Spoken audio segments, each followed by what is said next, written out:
अस्सलामुअलैकुम नाज़रीन, आप देख रहे हैं programme the review Kamran Yusuf और शहबाज राना के साथ। द रिव्यू में हम पाकिस्तान की मईशत, खारजा अमूर और नेशनल सिक्योरिटी से जुड़े मामलात पे बात करते हैं।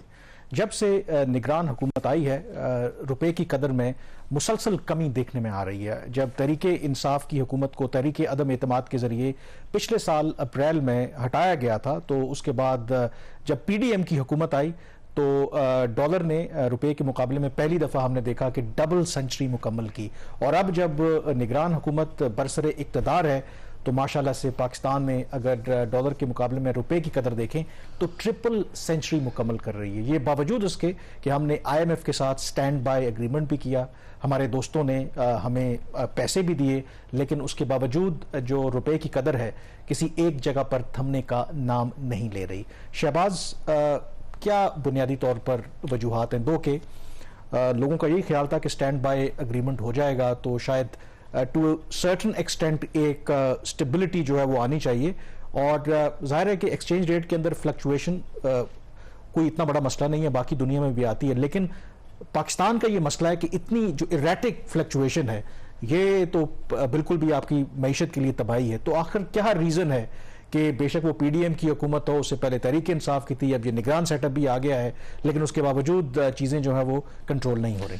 कामरान, इसमें जो मेजर तो बात पता है ना सबको कि जो डॉलर की डिमांड एंड सप्लाई का मसला है कि डॉलर की डिमांड ज़्यादा है और सप्लाई कम है। डिमांड क्यों ज़्यादा है कि दरामदात ज़्यादा है, और बकौल deputy governor state bank of Pakistan के अब आम जो अफराद हैं, शहरी हैं पाकिस्तान के, वो भी भाग रहे हैं कि डॉलर्स खरीद लें ताकि डॉलराइजेशन ऑफ द इकॉनमी हो रही है। रेट्स इतना ऊपर जा रहा है, लोगों को अब एक मुनाफा बख्श काम एक लगना शुरू हो गया, डॉलर को रिटेन करना और फिर बाद में मार्केट में बेच देना जब ऊपर चला जाए। लेकिन वो कौन सी वजूहत हैं जिसकी वजह से डॉलर की डिमांड ज़्यादा है? तो उसमें एक जो बहुत बड़ा फैक्टर है वो स्मगलिंग है।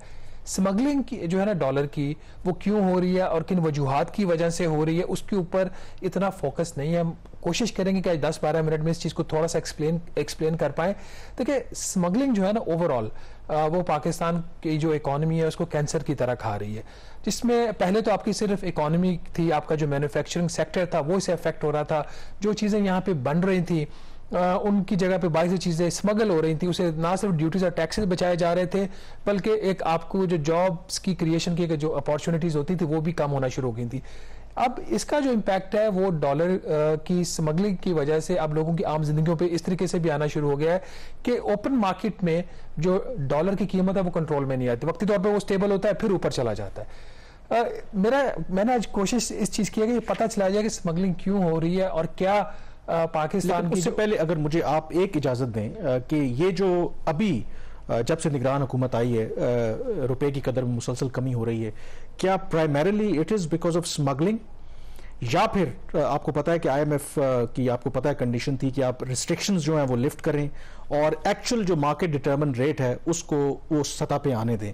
तो इसमें जो स्मगलिंग का, क्या प्राइमरीली स्मगलिंग का रोल है? स्मगलिंग तो एक आपका एक कॉन्टिन्यूस फिनोमिना है ना।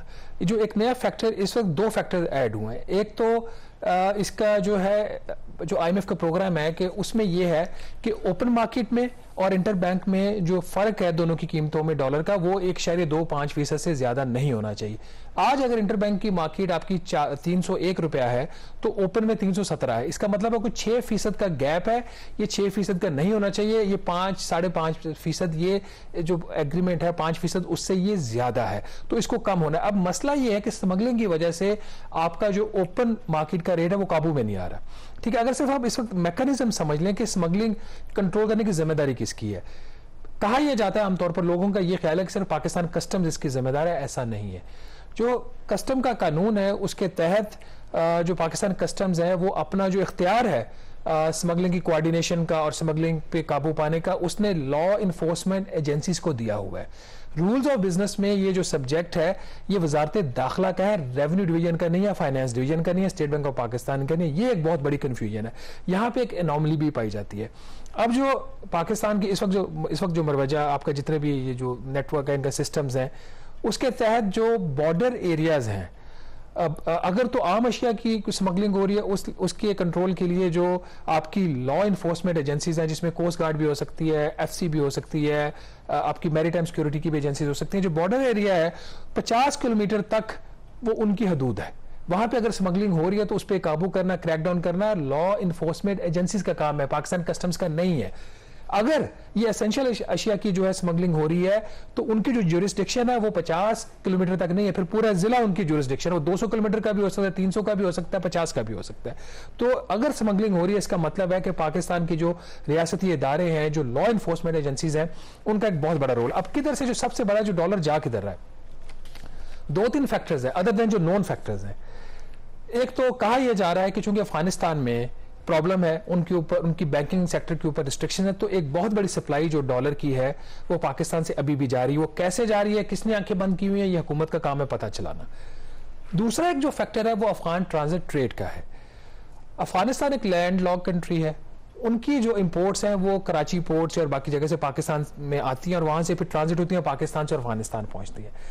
नाज़रीन, 2 नंबर्स आपके साथ हम शेयर करते हैं जो ट्रांजिट ट्रेड का कितना बड़ा इंपैक्ट है। पिछला जो एक माली साल था 2022-23 का, उसमें हुकूमत पाकिस्तान ने बाकायदा रिस्ट्रिक्शंस लगाई हुई थी जो पाकिस्तान की अपनी इंपोर्ट्स हैं। लेकिन इस अरसा में अगर आप जो ट्रांजिट ट्रेड हो रही थी, वो जो अशिया इंपोर्ट हो रही थी अफगानिस्तान के लिए, उसकी अगर आप नंबर का जायजा ले लें, माली साल 2021-22 जब पाकिस्तान की तजारत बाय एंड लार्ज नॉर्मल थी, कोई 73,000 जो कंटेनर्स थे अफगान ट्रांजिट के वो आए और वो कार्गो उसका जो अफगानिस्तान पहुंचा, उसकी जो वैल्यू थी वो कोई $3 अरब थी।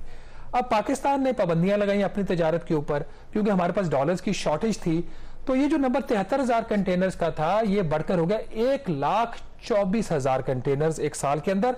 इसमें 70% इजाफा हुआ और इसके साथ ही इसकी जो वैल्यू थी इंपोर्ट्स की, जो पिछले साल $3 अरब थी, वो बढ़कर हो गई तकरीबन $5.4 अरब। इसकी वैल्यू में 80% इजाफा हुआ। अब ये जो इतना बड़ा ट्रांजिट ट्रेड हो रहा था, इसकी फाइनेंसिंग कहां से हो रही है, ये एक बहुत बड़ा सवाल है जो पैदा होता है।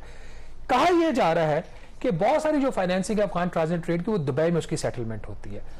दुबई में जो सेटलमेंट होती है उसको कहां से कंट्रोल किया जा रहा है, जो लोग इसको डील करते हैं, जिनका काम है इसको मॉनिटर करना, उनसे मेरी जो बात हुई वो ये कहते हैं कि इसका जो मैकेनिज्म है सेटलमेंट का, ये चमन और कोयटा से होता है, हवाले के जरिए होता है। और वहां पे जो डॉलर्स होते हैं, कुछ नार्को ट्रैफिक के भी डॉलर्स वहां पे इस्तेमाल हो रहे हैं। फिर जो रेमिटेंसेस पाकिस्तान आ रही होती हैं, जो बैंकिंग चैनल से आनी चाहिए गल्फ कंट्रीज से, वो पाकिस्तान नहीं आती, वो भी हवाले से पाकिस्तान है। वहां का जो डॉलर है वो भी अफगानिस्तान डाइवर्ट हो रहा है और वो भी इसकी जो है वो यूज हो रहा है। इसमें तीसरा जो बड़ा फैक्टर है जिसके ऊपर फोकस है कि जो पैसेंजर्स हैं, वो जो इंटरनेशनल एयर जो ट्रेवल करते हैं, उनके जरिए भी स्मगलिंग हो रही है। लेकिन जो जराए है वो ये दावा कर रहे हैं कि ये इतना बड़ा क्वांटम नहीं है, ये छोटी मोटी जो, चूंकि एलसीज के अंदर भी प्रॉब्लम है, हुकूमत एलसीज नहीं खोलने दे रही थी स्टेट बैंक ऑफ पाकिस्तान। तो अगर इसकी $10,000 की एलसी है, तो अगर उसने उसकी वैल्यू $5,000 डिक्लेयर की एलसी में और एक्चुअल उसने जो पेमेंट करनी है वो $10,000 करनी है, तो वो $5,000 पाकिस्तान से स्मगल करके लेके जा रहा है। एक को 3 माह पहले पाकिस्तान कस्टम्स ने एक केस पकड़ा सिर्फ लाहौर में, जो एक फ्लाइट इंटरनेशनल जा रही थी, उसमें 20 मुसाफिर थे, वो डॉलर्स बाहर लेके जा रहे थे। लेकिन वो एक बाकायदा उन्होंने एक ऐसे तरीके से उसको किया कि वो गैर कानूनी ना लगे। जो एनुअल लिमिट है किसी बंदे की बाय डॉलर लेके जाने की $5,000 की, वो उसके अंदर अंदर थे। लेकिन एक फ्लाइट के अंदर तकरीबन 80 से 90,000 डॉलर बाहर जा रहा था। ये एक छोटी चीज है कामरान। इसके अंदर जो बड़ी चीज है जिसके ऊपर फोकस नहीं है, बड़ी चीज इसके अंदर ये है कि जो बल्क में स्मगलिंग हो रही है वो 2 जगहों से हो रही है। एक तो समुद्री रास्ते से, जो कहा जाता है कि लांचें जो होती हैं आपकी स्मॉल बोट्स और शिप्स, बोट्स जो हैं दुबई स्मगल कर रही हैं। इसमें कुछ आपको याद है, कुछ माजी में कुछ पकड़े भी गए थे। और दूसरा अफगानिस्तान के बॉर्डर से कहा जा रहा है कि सिक्योरिटी व्हीकल्स के जरिए भी, नॉट के गवर्नमेंट की सिक्योरिटी या सिक्योरिटी एजेंसीज की, कुछ व्हीकल्स के जरिए भी स्मगलिंग हो रही है। आपको याद होगा कि कुछ अर्सा पहले पाकिस्तान की काबीना के एक वजीर ने एक स्टेटमेंट दी थी कि सिक्योरिटी वैन्स के जरिए पेशावर जो है डॉलर्स की स्मगलिंग हो रही है। तो वो जो स्मगलिंग थी वो पेशावर तक नहीं रुक रही थी, वो पेशावर से भी फिर आगे जा रही थी। ये जो फैक्टर है जो मैंने आपको अभी गिनवाए हैं, इन फैक्टर्स की वजह से जब डॉलर मार्केट से उठाया जाता है तो उसके ऊपर एक दबाव आता है। अब कल एक मीटिंग हुई वजारत खजाना में। उस मीटिंग में पाकिस्तान की इंटेलिजेंस एजेंसीज, FIA, वजारत खजाना, स्टेट बैंक ऑफ पाकिस्तान, इन तमाम जो रेलेवेंट डिपार्टमेंट्स थे, ऑर्गेनाइजेशंस थे, इनके लोग जो है रिप्रेजेंटेटिव्स मौजूद थे। और वहां पे कामरान फैसला क्या होता है कि कैसे जो डॉलर की प्राइस बढ़ रही है 301 इंटर बैंक में और 317 ओपन मार्केट में, इसको कैसे काबू किया जाए। तो वहां पे फैसला ये होता है कि जो इनलीगल, अनऑथोराइज एक्सचेंज कंपनीज हैं, डीलर्स हैं, उन पे छापे मारे जाए, उनको बंद किया जाए। जो चीज़ है इलीगल उन पे आप क्या छापे मार के उनको बंद कर लें? इसका मतलब आपके नाक के नीचे ऑपरेट कर रहे हैं, इसका मतलब किसी को तो फाइनेंस कर रहे हैं जो आप उनके ऊपर एक्शन नहीं ले रहे। दूसरा, अगर इसके ऊपर एक एक्शन प्लान बनाया जाए तो कल एक कॉस्मेटिक से एक मसनूई किस्म के कुछ मैयर्स वहां पे डिस्कस हुए, लेकिन एक्चुअल जो प्रॉब्लम है, जो रूट कॉज है स्मगलिंग का, ऑल्दो सिर्फ स्मगलिंग ही नहीं फैक्टर, आपकी जो इंपोर्ट्स की, आपकी एक्सपोर्ट्स की सूरत हाल, आपके गैर मुल्की कर्जों की जरूरत, बहुत सारे फैक्टर्स होते हैं। हम सिर्फ जानबूझ के आज एक फैक्टर को इसलिए हाईलाइट करेंगे, इसके ऊपर इतनी बात नहीं हो रही, सिर्फ एक एजेंसी के ऊपर ब्लेम आता है, बाकी लोग सारे इसमें से निकल जाते हैं। बट वो भी लग ये रहा है कि ये जो हमारे रियासती अदारे हैं ये इस चीज पे फोकस या करना नहीं चाहते या इनकी कुछ मिली भगत है। ये काम हुकूमत का है, ये काम दूसरी इंटेलिजेंस जैसे को पता चलाएंगे ये कैसे स्मगलिंग को ये रोक सकते हैं और क्यों हो रही है। अच्छा, अब इसमें मेरा जो एक नुक्ता नजर है, देखें स्मगलिंग क्यों हो रही है, क्यों पाकिस्तान से जो डॉलर स्मगल हो रहा है वो अट्रैक्टिव ऑप्शन है, क्योंकि हमारे यहाँ जो रुपए की कदर है आपको पता है कि स्टेबल नहीं है, ठीक है। और आपने खुद कहा कि लोग मार्केट से डॉलर खरीद के वो बेच रहे हैं, सब कुछ कर रहे हैं। अब प्रॉब्लम एक तो आपका बिल्कुल ठीक है कि ये अगर एक फैक्टर है तो इसको प्लग करने की ज़रूरत है। डोंट यू थिंक कि अगर पाकिस्तान की मैशत इतनी स्ट्रांग हो जाए, हमारी एक्सपोर्ट्स इतनी बढ़ जाएं, हमारे रेमिटेंसेस इतनी अच्छी हो जाए, हमारे यहाँ सरमायाकारी इतनी आ जाए कि वाफर मिकदार में हमारे पास फॉरेन एक्सचेंज रिजर्व्स हो, तो फिर तो ये एक माइन्यूट इशू है। तो असल सिम्टम्स ये जरूर हो सकता है बट रूट कॉज तो नहीं है। बिल्कुल एग्जैक्टली ये पॉइंट है कि जो सारा फोकस है वो रूट कॉज के ऊपर नहीं आ रहा, सिम्टम के ऊपर आ रहा है। अगर आपकी इकोनॉमी स्टेबल हो जाए, आपके रिजर्व्स हो जाए कोई 150-200 बिलियन डॉलर्स के, अभी कोई 7.9 अरब डॉलर के, वो भी उधार लेके 5 अरब डॉलर अभी फौरी लिया हमने जुलाई में, तो उसके बाद हम 7.9 अरब डॉलर पे खड़े हुए, वो सारे फैक्टर्स हो जाएंगे। लेकिन इसके बावजूद अगर ये सारा हो भी जाए, जब तक नाजरीन ये जो स्मगलिंग का एलिमेंट है ना, और इसके ऊपर हुकूमत कंट्रोल नहीं करेगी, इंटेलिजेंस एजेंसीज कंट्रोल नहीं करेंगी, और खास तौर पर जो ईरान से स्मगलिंग के जरिए डीजल आ रहा है, खुर्दनी ऑयल आ रहा है और बाकी अब अशिया आना शुरू हो गई हैं प्लास्टिक की, तो उनकी अदायगी भी तो किसी ना किसी जगह से हो रही है ना। ये सारी चीजें देखने की जरूरत है। तो बजाय ये ऊपर कोई मसनूई किस्म के इकदाम करें और फिर ये इशू दब जाए, वक्ती तौर पर रुपया स्टेबल हो जाए, फिर वो चीज होना शुरू हो जाए, फंडामेंटल्स के ऊपर काम करने की जरूरत है और इन्फोर्समेंट में भी स्मगलिंग को टच करें, डॉलर की प्राइस को डायरेक्ट जाके कंट्रोल करने की जरूरत नहीं है। यहाँ पे नाज़रीन छोटी सी ब्रेक लेंगे, ब्रेक के बाद वापस आएंगे तो बात करेंगे कि केयर टेकर गवर्नमेंट ने अगर काम करना शुरू किया तो कैसे किया। Stay with us.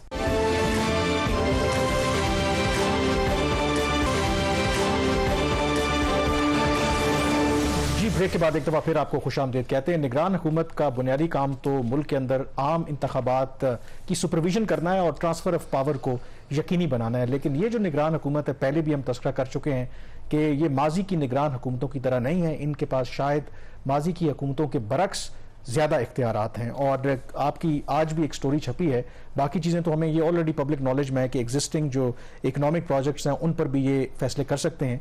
लेकिन ये बड़ा जो आपकी स्टोरी है उसमें बड़ा एक इंटरेस्टिंग फैसला किया है केयर टेकर प्राइम मिनिस्टर ने। एक कैबिनेट कमेटी बना दी है कि जो ये देखेगी कि जो नए कवानीन भी बनाए जा सकते हैं और जो एग्जिस्टिंग जो कानून साजी है वो भी वो देखेंगे कि क्या वो पार्लियामेंट के जो भी आप कह लें कि इख्तियारात हैं या जो तकाजा करते हैं क्या इन लाइन विद दैट है या नहीं है।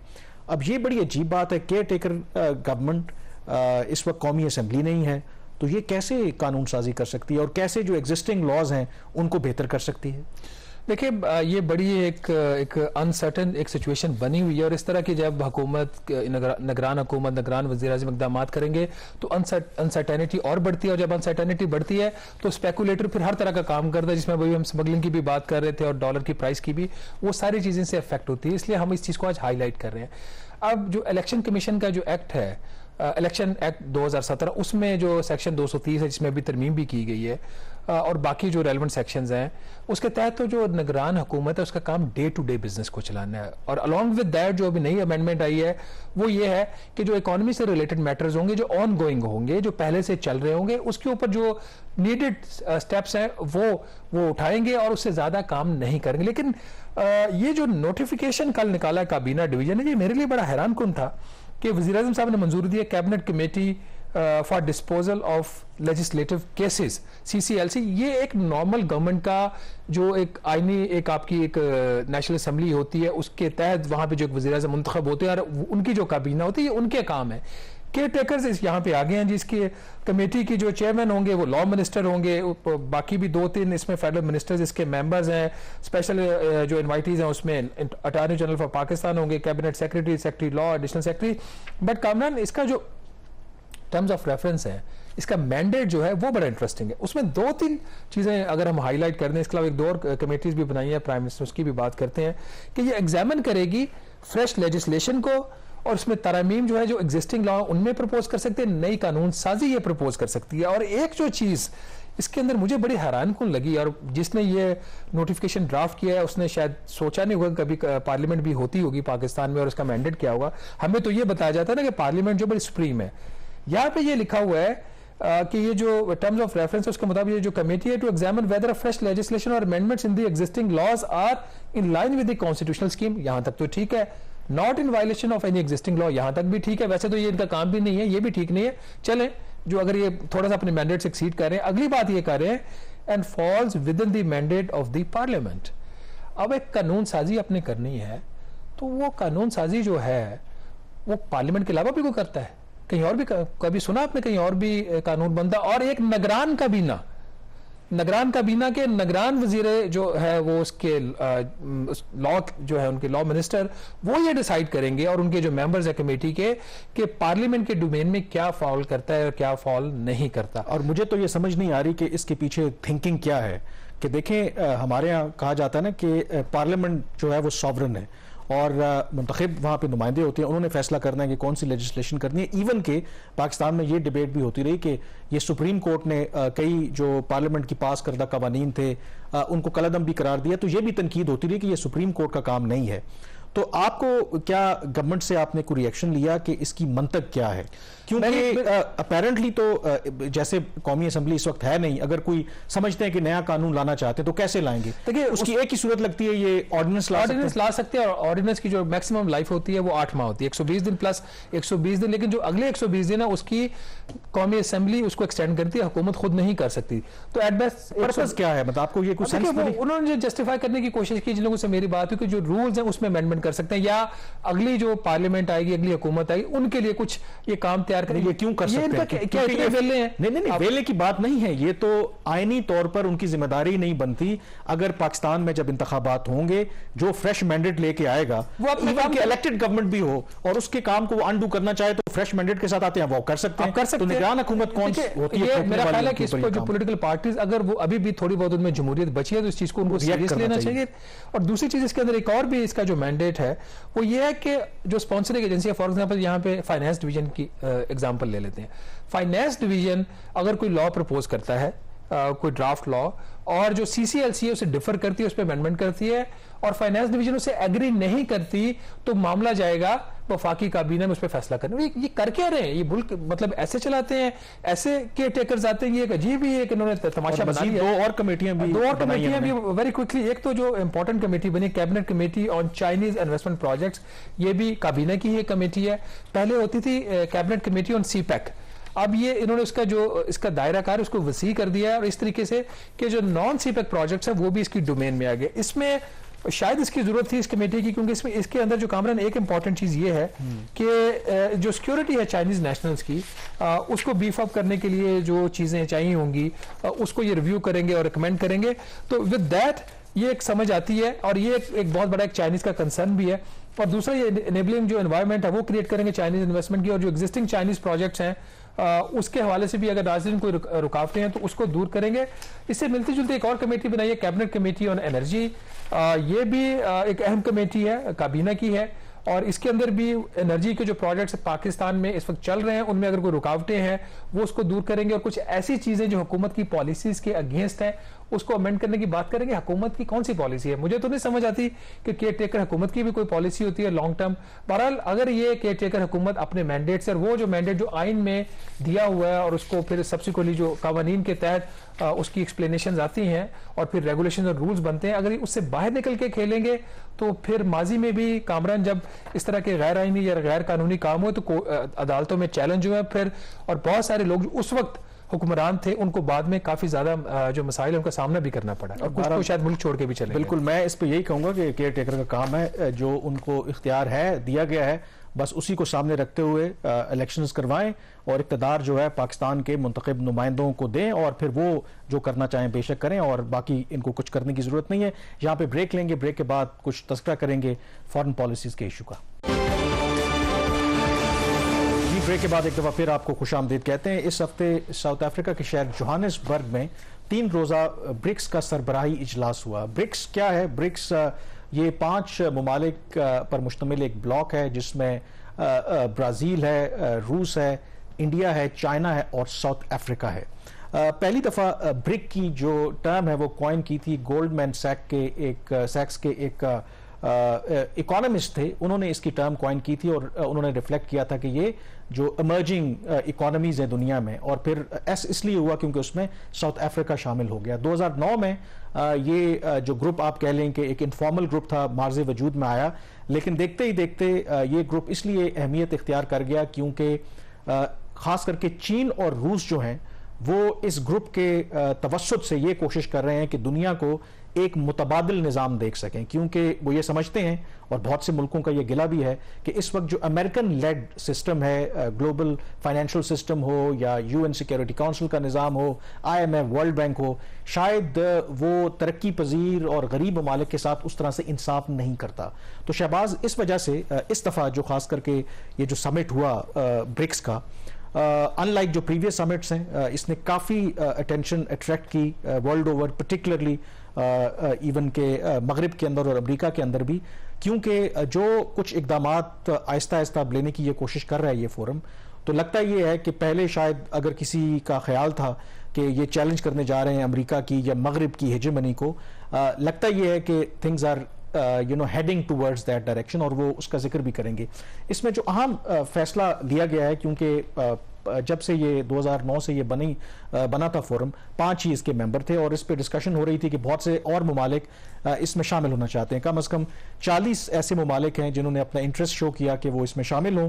तो इस समिट के दौरान अप्रूवल दी है, 6 नए मेंबर्स को शामिल किया गया है। और 6 मेंबर्स कौन है? उसमें सऊदी अरब है, UAE है, ईरान है, इजिप्ट है, इथोपिया है और लैटिन अमेरिकन कंट्री अर्जेंटीना है। और अर्जेंटीना। ये 6 मुल्क शामिल किए गए हैं और कहा यह जा रहा है कि अगले फेज में मजीद जो ममालिक हैं वो शामिल किए जाएंगे। और इससे पहले थोड़ा सा अगर आप लोगों को बता भी दें कि जो ब्रिक्स है ये दुनिया की 40% आबादी को रिप्रेजेंट करता है और 1/4 जो है दुनिया ग्लोबल जो GDP है उसको ये रिप्रेजेंट करता है। और 6 मजीद ममालिक के शामिल होने से 1 जनवरी 2024 को जब शामिल होंगे तो ये ग्लोबल GDP का 30% और दुनिया में जो 80% ऑयल प्रोड्यूसिंग कंट्रीज हैं that would be part of BRICS plus, अब उसे कहना शुरू कर दिए होंगे। तो it's a very important and potent forum I should say. देखिए, इसको जो दुनिया इस वक्त देख रही है, वेस्टर्न और यूरोपियन कंट्रीज हैं, उसको देख रहे हैं as a challenger to the G7 countries, जो दुनिया के 7 बड़ी इकोनॉमीज हैं, जिसमें इसमें कुछ ममालिक इसमें भी शामिल हैं उसमें, तो उसके चैलेंजर के तौर पर इसको देखा जा रहा है। और आपने सही कहा, जो मैं फाइनेंशियल टाइम्स का एक आर्टिकल पढ़ रहा था उसमें यह था कि जो अभी 5 ममालिक जिनका आपने जिक्र किया, जो एग्जिस्टिंग मेंबर्स हैं, उनकी जो इकोनॉमी का साइज है वो दुनिया की इकोनॉमी के 32% के बराबर है। और ये मजीद जब 6 ममालिक इसमें ऐड हो जाएंगे तो ये 32% है, ये बढ़कर जो आज GDP का साइज है वो 37% हो जाएगा। तो एक बहुत बड़ा नंबर है, ये छोटा नंबर नहीं है। और इसके अंदर जब आप देखें चाइना जैसी इकोनॉमी, इंडिया की इकोनॉमी, रूस और फिर ब्राजील जो एक बहुत ही एक इमर्जिंग मार्केट है, Argentina is the same case, और फिर जो नॉन ऑयल जो आपकी ऑयल प्रोड्यूसिंग नॉन जो वेस्टर्न कंट्रीज हैं जिसमें दुनिया के 2 बड़े ममालिक सऊदी अरेबिया, ईरान, वो इसके जब मेंबर्स बन जाएंगे तो इसका जो एरिया ऑफ इन्फ्लुएंस है वो बढ़ जाएगा। उससे हटकर जो दूसरी चीज यहाँ पे जो चीज पहले ही एक ट्रिगर हुई थी रूस और यूक्रेन की जंग की वजह से, जो इनकी खुद वेस्टर्न ममालिक ने जब जो उसका जो ग्लोबल सिस्टम था, फाइनेंशियल सिस्टम, उससे जब रूस को निकाला तो डॉलर की जो हेजमनी थी दुनिया में वो उससे बहुत बुरी तरह मुतासर हुई। अब यहाँ पे जो दूसरा इंपॉर्टेंट फैसला हुआ है कि जो इनकी जो कंट्रीज हैं, ये जो ब्रिक्स ममालिक होंगे, ये आपस में जब ट्रेड करेंगे तो वो एक दूसरे की करेंसीज में ट्रेड कर सकते हैं। तो आई थिंक वो फैसला तो ऑलरेडी ये आपस में ये जो ममालिक हैं कुछ उससे थोड़ा सा उसकी जो फर्दर ट्रेड जो है वो कर रहे हैं लोकल करेंसीज में। इसमें जो की मैं आपसे ये पूछना चाहूंगा, जो असल चैलेंज है या जो आइडिया है जिसको खास करके रूस और जो चीन है वो बड़ा एक्टिवली परसू कर रहे हैं कि डी डॉलराइजेशन की टर्म है कि हमें जो डॉलर के ऊपर इन्हिसार है वो कम करना है। इस वक्त आपको पता है कि जो बैनुल-अक़वामी तिजारत होती है कोई 88% कहा जाता है कि वो डॉलर्स में होती है, और इसलिए पाकिस्तान में भी यही मसाइल हैं कि आपको जो ज़र मुबादला के ज़खायर हैं वो डॉलर्स में चाहिए, क्योंकि अगर आपके पास नहीं होंगे लोकल करेंसी में तो आप चीज़ें इंपोर्ट नहीं कर सकते। डू यू थिंक के दिस इज़ पॉसिबल? क्योंकि अब लोगों को ये लगता है, क्योंकि आपको ये भी याद रखना चाहिए कि जो डॉलर की जो हेजेमनी है ये अमेरिका उसकी एक फॉरेन पॉलिसी और नेशनल सिक्योरिटी का टूल भी है। अगर दुनिया में डॉलर की हेजेमनी खत्म हो जाएगी तो आप रूस पे, ईरान पे, पाकिस्तान पे सैंक्शंस कर दें, उसका कोई इंपैक्ट नहीं होगा। तो डू यू थिंक के this is there is a possibility कि इस पे रिलायंस कम हो सके? ओवरनाइट तो चीजें चेंज नहीं होंगी। इस पे रिलायंस ऑलरेडी कम होना शुरू हो गई है। अब चीन और रूस की बहुत ज्यादा जो ट्रांजैक्शंस हैं वो उनकी एक दूसरे की करेंसी के अंदर हो रहे हैं। दुनिया की दो बड़ी इनकी इकॉनमीज में इनका शुमार होता है। इसी तरह अगर पाकिस्तान का सूरत है कि पाकिस्तान का जो 65% कर्जा है वो डॉलर्स में है। अब चीन जो पाकिस्तान को नए कर्जे देना चाह रहा है वो अपनी करेंसी में देना चाह रहा है, जबकि पाकिस्तान की ख्वाहिश ये है कि वो डॉलर्स में ही ले ताकि वो चाइना से डॉलर लेके दूसरे जो उनकी डेट की रिक्वायरमेंट्स हैं वो पूरी करेगा। बहरहाल ये एक लंबा टॉपिक, इस पर बाद में बात करेंगे। मतलब यहाँ पे ब्रेक ले लेते हैं बजाय कि हम खुद इस पर बात करें। कैसे पाकिस्तानी से बात करते हैं जो ब्रिक्स के समिट में वहां पर मौजूद थे और उनसे पूछते हैं कि वो इसके बारे में उनका क्या ख्याल है।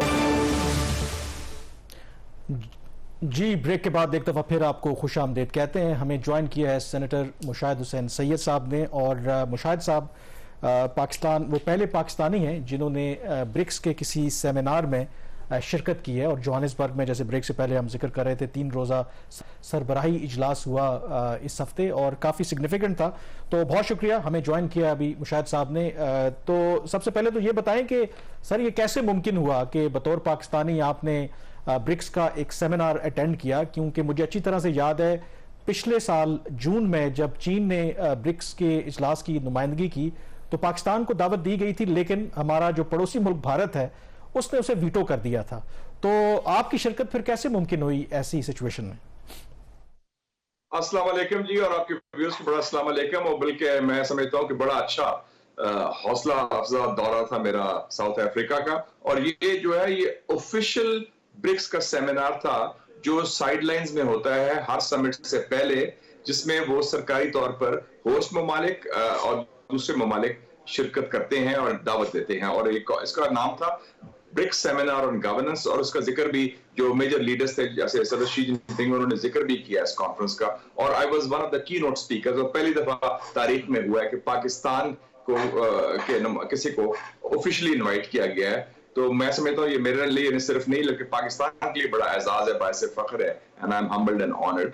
तो मेरे ख्याल में ये इससे भी ये अक्कासी होती है कि किस तरफ हवा का रुख है, कि इस वक्त ब्रिक्स में जो रोल है वो चाइना का की रोल है, रशिया का है, और साउथ अफ्रीका का, और हिंदुस्तान में समझता हूँ it is the weakest link in the chain. क्योंकि पिछले 1 साल से हिंदुस्तान ने जो अपना सोच है, रवैया है, अपनी फोकस है, वो झुकाव मगरिब अमेरिका की तरफ किया है।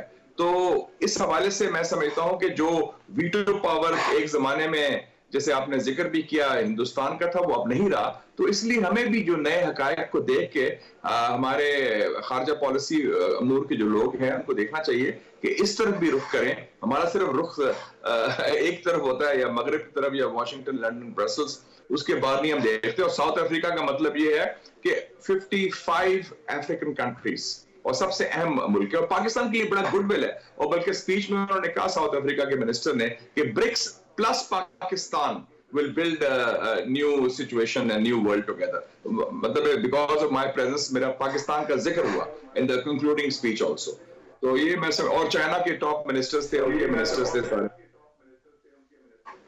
जी अच्छा सेनेटर मुशाहिद साहब, आपने काफ़ी ज़्यादा पॉइंट्स इसमें और बहुत अहम पॉइंट्स रेज किए हैं। चाइना का जो रोल है, इंडिया कमज़ोर हुआ है सारी चेन के अंदर, और फिर आपने हवा के रुख की बात की। अब वेस्ट और यूरोप के अंदर एक कंसर्न पाया जाता है कि जो ब्रिक्स है ये कल ग्लोबल ऑर्डर को चैलेंज कर सकता है, या एटलीस्ट जो G7 इकोनॉमीज हैं उनको एक ऑल्टरनेट के तौर पर ये पेश किया जा रहा है। तो do you agree with this assessment कि क्या जो ब्रिक्स है ये दुनिया का जो ऑर्डर है ये चेंज कर सकता है, और जो G7 की एक overall hegemony on the global financial system उसको भी ये चैलेंज कर सकता है?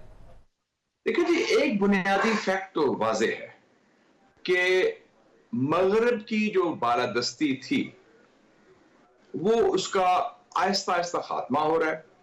और जैसे अल्लामा इकबाल ने 90 साल पहले फरमाया था, देख मशरिक से उभरते हुए सूरज को देख, वो एशियन सेंचुरी या एफ्रो एशियन सेंचुरी उभर रही है।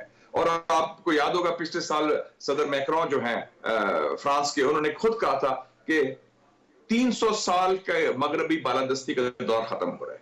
तो ये मेरे ख्याल में एक बुनियाद रखी जा रही है, ना सिर्फ ब्रिक्स बल्कि जो शंघाई कोऑपरेशन ऑर्गेनाइजेशन है हमारे पड़ोस में, और इदारे जो बन गए हैं, एशियन इंफ्रास्ट्रक्चर इन्वेस्टमेंट बैंक, ये जो वेस्टर्न एक सिस्टम बना था उसके मुतबादिल जरूर एक बुनियाद रखती गई है। और अब जो एक्सपेंशन भी हुआ, आप देखें ना, रशिया के खिलाफ सैंक्शंस, चाइना के खिलाफ सैंक्शंस, ईरान के खिलाफ सैंक्शंस, ये सब ब्रिक का हिस्सा है। और ब्रिक्स में कौन शामिल हुआ है? सऊदी अरेबिया, यूएई, मिस्र। ये तो अमेरिका के खास दोस्त हैं मुस्लिम दुनिया में, इनके पुराने हलीफ हैं। तो अगर वो भी इस आगे हैं, और हम थोड़ा सा मेरे ख्याल में हमने सुस्ती दिखा रहे हैं, पीछे हैं, लेकिन मैं समझता हूँ ये वाकई आप ठीक कह रहे हैं और मेरा भी ये व्यू है। और ये एक बुनियाद रखती गई है एक मुतबादिल सिस्टम जिसमें मल्टीपोलर सिस्टम है, सोल सुपर पावर। मुशाहिद साहब, आपकी डिस्कशन को आगे लेते हुए, अब जो पहली दफा ज़ाहिर है कि ब्रिक्स का ये जो समिट हुआ तो बहुत ज्यादा चर्चा हमने देखा कि मगरिब में इसका रहा, खास करके वॉशिंगटन पोस्ट, न्यूयॉर्क टाइम्स। अब वो जो कहते हैं कि जो American led global financial system है या जो भी ब्रेटन वुड इंस्टीट्यूशन का पूरा निज़ाम है, उसको उन्होंने बड़ा हाईलाइट करके कहा कि वो दुनिया में एक इंटरनेशनल फेयर सिस्टम है। और ये जो ब्रिक्स है और खास करके रूस और जो रशिया है, अब उस ऑर्डर को वो डिस्टर्ब करना चाहते हैं। सबसे पहले तो डू यू थिंक कि ये जो एक फेयर ऑर्डर है जिसको अमेरिका लीड करता है? देखिए जी, फेयर ऑर्डर से अगर मतलब है मुनसिफाना ऑर्डर, तो इसी ऑर्डर के तहत आपने इराक के खिलाफ एक गैर कानूनी, गैर मुनसिफाना और गैर अखलाकी जंग की, जिसमें तबाही हुई 9/11 के बाद। इसी सो कॉल्ड फेयर ऑर्डर के तहत आपने सैंक्शन लगाए अपनी मर्जी के मुताबिक। आप सैंक्शन लगाते हैं चीन के खिलाफ, रूस के खिलाफ, ईरान के खिलाफ, लेकिन मोदी जो अपने लोगों को मार रहा है और मुसलमानों को खास तौर पे, उसके खिलाफ तो कभी सैंक्शन नहीं लगा। ये तो दोहरे मेयार हैं। और ये ऑर्डर इन्होंने बनाया था उस वक्त जब अमेरिका की बालादस्ती थी, उन्होंने जंग जीती थी, दूसरी जंग अजीम की। 70 साल के बाद G7 जो है, माजरत से, ये एक रैलिक ऑफ द पास्ट है मेरे ख्याल में। ये सारे एक व्हाइट मैन्स क्लब है और ये इसका डाइवर्सिटी आ गई है, दुनिया तब्दील होगी। मैंने साउथ अफ्रीका में जाकर देखा, इतनी जान है। साउथ अफ्रीका, ब्राजील, अफ्रीकन ममालिक, चीन और रूस की इकोनॉमी को क्या हुआ है आफ्टर द यूक्रेन वॉर? कुछ नहीं हुआ, कुछ नहीं कर सके। और ईरान को आइसोलेट किया था, ईरान सिस्टम के अंदर आ गया और सऊदी सपोर्ट के साथ आ गया। मजे की बात ये है, तो दुनिया तब्दील हो रही है और ये सिस्टम अनफेयर था, अभी भी अनफेयर है। अमेरिका की सारी अप्रोच क्या है? Security centric, military centric, quad, AUKUS, G7, NATO.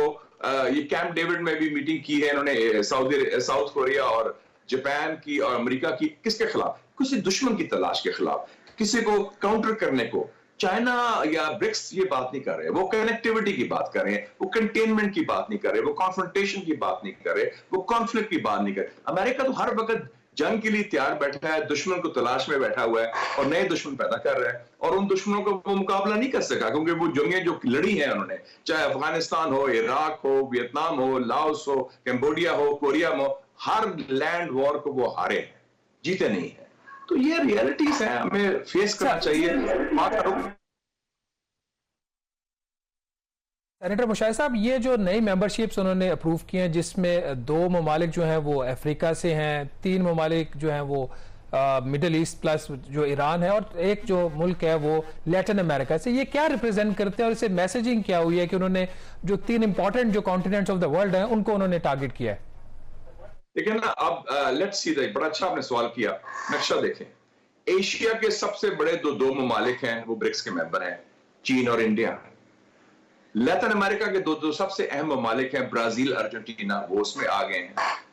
अच्छा, फिर वो जो अफ्रीका के सबसे बड़े जो 2 अहम ममालिक हैं और स्ट्रांग भी हैं, साउथ अफ्रीका और इथियोपिया, वो भी उसमें आ गए हैं। उसमें मिस्र को भी शामिल कर ले, वो half Africa half Arab world है। अरब वर्ल्ड का की हो रहा है। और जो सबसे बड़े ऑयल प्रोड्यूसर्स हैं इस वक्त, और ऑयल कंज्यूमर्स वो अब ब्रिक्स में आ गए हैं। Saudi Arabia, UAE oil exporters हैं, ईरान ऑयल एक्सपोर्टर है, सबसे बड़ा ऑयल कंज्यूमर कौन है? चाइना, और उसमें इंडिया भी है। तो वो अब वो आ गए हैं। तो ये तो एक बहुत बड़ी एक फोर्स बन गई है, मैं समझता हूं, और एक बड़ी नुमाइंदा फोर्स बन गई है। और इसकी बात, इसकी अब ये सिर्फ 4-5 ममालिक की बात नहीं रही। और आपको पता है राणा साहब, आप तो एक्सपर्ट भी हैं इकोनॉमी पर, इनका अपना बैंक भी है, न्यू डेवलपमेंट बैंक शंघाई में, और उसका प्रेसिडेंट कौन है? जिल्मा रोजेफ, जो लूला से अभी जो सदर हैं, उससे पहले वो सदर भी थी ब्राजील की। तो ये, और मजे की बात है, Bangladesh is a member of the new development bank, हम नहीं है। तो हम एशियन इंफ्रास्ट्रक्चर इन्वेस्टमेंट बैंक जो बीजिंग में है, वो हम उसके मैं इसी पे आपसे सवाल करना चाह रहा था कि ये 6 ममालिक तो शामिल हुए हैं, पाकिस्तान की क्या प्रोस्पेक्ट्स हैं? क्योंकि ये जब ब्रिक्स का समिट हो रहा था तो मैंने दफ्तर खारजा के कुछ लोगों से पूछा कि क्या हम भी उन 40 ममालिक में शामिल हैं जिन्होंने रिक्वेस्ट की हो या अपना इंटरेस्ट शो किया हो to be part of the BRICS. जो मुझे जवाब मिला, उन्होंने कहा कि हम डेवलपमेंट्स को देख रहे हैं, लेकिन बाकायदा तौर पर पाकिस्तान ने अभी तक कोई रिक्वेस्ट नहीं की कि हम ब्रिक्स का हिस्सा बनना चाहते हैं। आप वहां पे मौजूद थे, क्या सेंस है? Do you think that we are a natural partner of BRICS? देखिए जी, मैं तो खुद होके आया हूं ना, मैं खुद रहा हूं, लोगों से मिला हूं, लीडरशिप से मिला हूं, साउथ अफ्रीका, ब्राजील और चाइना, रशिया वगैरह सब का। हिंदुस्तान की नुमाइंदगी बहुत कम थी, और आपको पता है वाकई उसका प्रोटोकॉल प्रॉब्लम हो गया मोदी का, उसको तो लिफ्ट ही नहीं दी उन्होंने ज्यादा। तो असली तो Xi Jinping was the star of the show. हमारा पता नहीं क्या प्रॉब्लम है कि हिंदुस्तान को देख के हम घबराहट आ जाती है या गड़बड़ हो जाती है। शंघाई कोऑपरेशन ऑर्गेनाइजेशन में भी तो हिंदुस्तान है, कोई ऐसी बात नहीं है। हमें ये हाथ नहीं मलने चाहिए और वेट एंड सी देखेंगे, सोचेंगे। भाई क्वेश्चन है कि क्या सोचने की बात है? आपका बेस्ट फ्रेंड चाइना उसमें की प्लेयर है, आप डेवलपमेंट इंटरेस्ट शो करें, आप न्यू डेवलपमेंट बैंक में शामिल हो जाए, बिल्कुल सॉफ्ट इंडक्शन जैसे बांग्लादेश ने की है, आप इंटरेस्ट शो करें। और एक और इशू मैं लेना चाहता हूं, और आप दोनों, चूंकि आप दोनों एक्सपर्ट्स हैं इंटरनेशनल रिलेशन के, एक मशरकी एशिया में एक इदारा नया बना है, RCEP, regional comprehensive economic partnership, RCEP कहते हैं जिसमें हिंदुस्तान नहीं है, चीन है। हम उसमें भी, मैंने उसमें भी कहा था कि उसमें भी हमें आना चाहिए। ये जो रीजनल ग्रुपिंग्स बन रही हैं, चाहे जुनूब मशरकी एशिया हो या जरा जनूबी अफ्रीका में हो या दुनिया में हो, ये ग्लोबल साउथ की नया नुमाइंदा है। ग्लोबल साउथ एक नया रियलिटी इमर्ज कर रहा है। हमारा सिर्फ फोकस रहा है कि वॉशिंगटन क्या कहेगा जी, लंदन नाराज तो नहीं हो जाएगा, ब्रसेल्स नाराज, वो खुदा का नाम ले यार, दुनिया हैज चेंज्ड। हमारे व्यूज वहीं फंसे हुए हैं जो 20-30 साल पहले कोल्ड वॉर के थे। वो अमेरिका बहादुर, वो बालादस्ती नहीं रही, वो कंट्रोल नहीं रहा, वो इंसुलेट है। हमारे जहनों में शायद होगा, कुछ लोगों के जहनों में इस्लामाबाद में, लेकिन वैसे रियलिटी चेंज हो गई है। सेनेटर अप्लाई तो करना चाहिए। सेनेटर साहब, हमें वो जो हमारी देखिए फॉरेन पॉलिसी जो चलाते हैं वो तो लोग वही है ना, वो तो वहीं पे खड़े हुए हैं, वो तो चेंज नहीं हुए। लास्ट क्वेश्चन, अगर आप इसका बड़ा ब्रीफली जवाब दे सके, इंडिया जो है आप उसको कैसे देखते हैं? उसमें ब्रिक्स में जो उसका रोल होगा वो प्रॉक्सी ऑफ द यूएस होगा, या फिर वो जो नई अलाइनमेंट है, नई जो ग्राउंड रियलिटीज हैं उसको देखते हुए वो एक जेन्युइन ब्रिक्स का पार्टनर बन के जो है वो मामला को आगे बढ़ाएगा? हिंदुस्तान वाले बहुत चालाक हैं, इनकी बड़ी बनिया मेंटालिटी है। ये वो काम करते हैं जिसमें उसका फायदा हो, वो दोनों काम करेंगे। वो अमेरिका की प्रॉक्सी की भी काम करेंगे जब उनकी जरूरत होगी, जब उनको फायदा होगा, और वो थर्ड वर्ल्ड का हिस्सा भी बन जाएगा जब उनका फायदा होगा। और आपको मैं बताता चलूं कि इस मुत्तफिक का फैसला हुआ है कि अगली ब्रिक्स कॉन्फ्रेंस कहां हो रही है?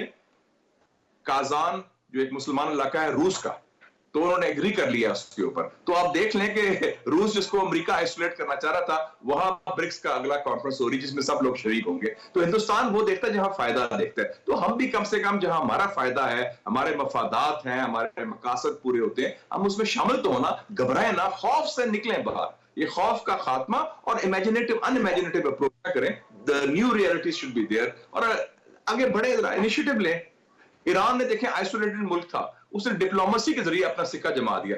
अब अमेरिका भी उनसे डील करने को तैयार है। मेरी इतला ये है, मैंने वहां से खबर मिली मुझे कि इनकी खुफिया बातचीत चल रही है और खास डील की। 6 अरब रुपया जो उनका डॉलर बंद थे साउथ कोरिया में, वो रिलीज कर दिए हैं, और 4 अरब और है जो इराक में उनके बंद हैं, वो भी वो रिलीज करने वाले हैं। वो सीक्रेट डील हो रही है। तो अब अमेरिका भी ईरान से डील करने को तैयार है। तो हम आगे बढ़े जनाब, और हमारे दुनिया खुल जाएगी, और हमारी बड़ी इज्जत है दुनिया में। पाकिस्तान का बड़ा रोब और वकार है, लेकिन हम अंदरूनी चपकलिश से, अंदरूनी खलफशाह से भी निकले बाहर। हम बिल्कुल भी become frogs in the well, कुएं के पीछे मुशाहिद साहब, आपने जो आखिरी जो नुक्ता आपने बयान किया, असल में वही मसाइल की जड़ है कि हम अपने जो अंदरूनी मसाइल हैं उन्हीं में घिरे हुए हैं। जब उनसे निकलेंगे तो फिर हम इस तरह के जो रीजनल और जो ग्लोबल अलायंसेज हैं उनका हिस्सा भी बनेंगे और उससे फायदा भी उठा सकेंगे। प्रोग्राम द रिव्यू से इतना ही। मुझे कामरान यूसुफ और शहबाज राना को इजाजत दीजिए। अल्लाह हाफिज।